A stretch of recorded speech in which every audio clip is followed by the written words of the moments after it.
আমাদের প্রত্যেকের লাইফে এরকম কিছু সিচুয়েশন আসে যেখান থেকে আমাদের ভালো সময়টা খারাপ সময় পরিবর্তন হয়ে যায় এবং সেখান থেকে বেরিয়ে আসাটা প্রচন্ড কঠিন হয়ে ওঠে। স্টিল লাইফ গোজ অন এবং আমাদের সেটা মানিয়ে এগিয়ে যেতে হয়। Hello friends, welcome to my channel সুপ্রকি বাণী। এখন আমি একটা বাংলাদেশি ফিল্মের রিভিউ করতে চলে এসেছি, যার নাম হলো অসময়, যেটা 18 জানুয়ারি 2024 অনওয়ার্ডস কিন্তু বঙ্গ অ্যাপে স্ট্রিম করছে।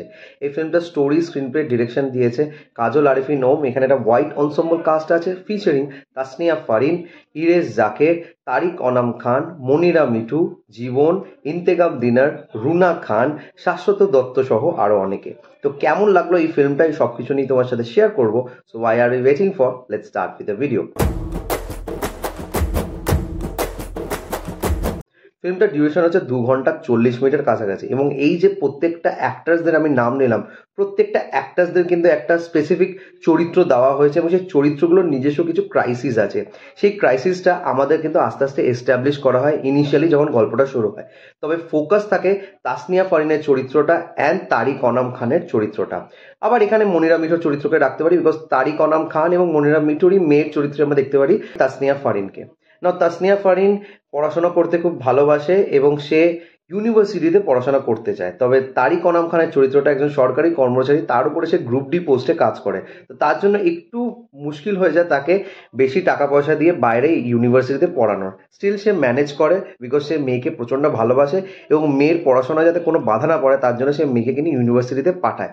এবং সেই ইউনিভার্সিটিতে গিয়ে তারা অনেক বন্ধু বান্ধব হয় এবং পিয়ার প্রেশার বলো বা ওই একটা হয় একটা বয়সের যে চিন্তাধারা, সেখানের একটা কন্ট্রাস্ট হওয়াতে একটা ইনসিডেন্টের সে শিকার হয়ে যায় এবং সেই ইনসিডেন্ট থেকে তাসনিয়া ফারিনের চরিত্রটা জেলে চলে যায়। এবং সে জেলে যাওয়ার পরে কি কি সিচুয়েশন এই পরিবারের মধ্যে আসে এবং যারা যারা এই চরিত্রগুলো আছে তারা আস্তে আস্তে কিভাবে এখানে ঢুকে যায় এবং ঢুকে যাওয়ার পরে এই তাসনিয়া ফারিনের চরিত্রকে সেখান থেকে কিভাবে রেস্কিউ করে এবং সে কি আলটিমেটলি জাস্টিস পায় কি পায় না, এদের যে খারাপ সময়টা সেটা কি ভালো সময় পরিবর্তন হয় কি হয় না, এই সব কিছু বিষয়ে জানতে গেলে তোমাদের এই ফিল্মটা দেখতে হবে।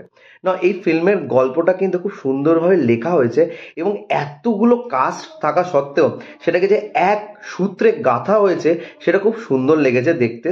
এবং প্রত্যেক জনের চরিত্রর যে ক্রাইসিস আছে সেটাকে খুব সুন্দরভাবে এস্টাবলিশ করা হয়েছে। তার জন্য গিয়ে গল্পটা যখন শেষ হয়, প্রত্যেকটা যখন আস্তে আস্তে বক্স ফিল আপ করা হয়, সেগুলো কিন্তু দেখতে ভীষণ ভালো লাগে। এবং প্রত্যেকজন এত ভালো ভালো অভিনেতা, তাদেরকে এত সুন্দরভাবে এখানে ইউজ করেছে, তাদেরকে স্পেস দেওয়া হয়েছে এবং তারা কিন্তু খুব সুন্দরভাবে অভিনয়ের মাধ্যমে তাদের রোলসগুলোকে আমাদের কাছে ফুটিয়ে তুলেছে। কাজল আরিফিন ওমের একটা খুব সুন্দর ব্যাপার আছে, সে কিন্তু কমেডির মারফতে অনেক সময় এমন সিরিয়াস কিছু সিচুয়েশন আমাদের কাছে তুলে ধরে যেগুলো স্যাটায়ার হয়, তবে আমাদের কিন্তু থিঙ্ক করতে বাধ্য করে।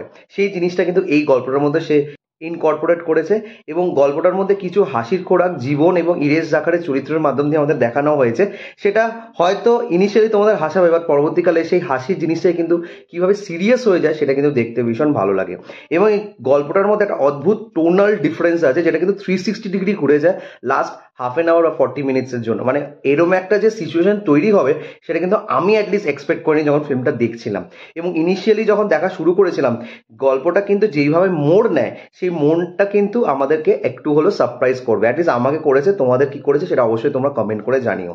এখানে তাসনিয়া ফারিন কিন্তু খুব সুন্দর অভিনয় করেছে, তার চরিত্রটা কিন্তু তোমাদের অবশ্যই মন কাড়বে এবং তার যে অভিনয়টা সেটা দক্ষতাটা খুব সুন্দরভাবে কিন্তু স্পেস আউট পেয়েছে। এছাড়া তারিক অনাম খান তো ভালো অভিনেতা, সে সুন্দরভাবে অভিনয় করেছে। মনিরা মিঠুকে নিয়ে আমার কিছু বলার নেই, সেও খুব সুন্দর অভিনয় করেছে।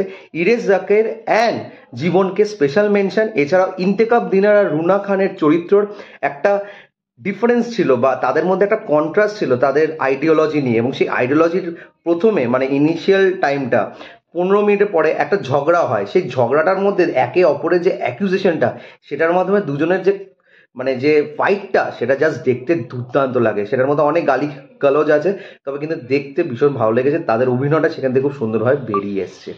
তো overall this film was a pleasant watch এবং আমি এক্সপেক্ট করিনি এই ফিল্মটা এতটা ভালো হয়ে দাঁড়াবে।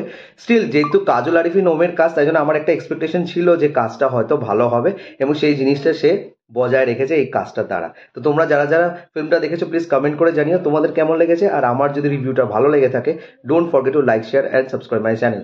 আমার সাথে জুড়ে থাকার জন্য আমি ইনস্টাগ্রামে ফলো করতে পারো, ইনস্টাগ্রামের লিঙ্ক আমি ডেসক্রিপশন বক্সে দেবো।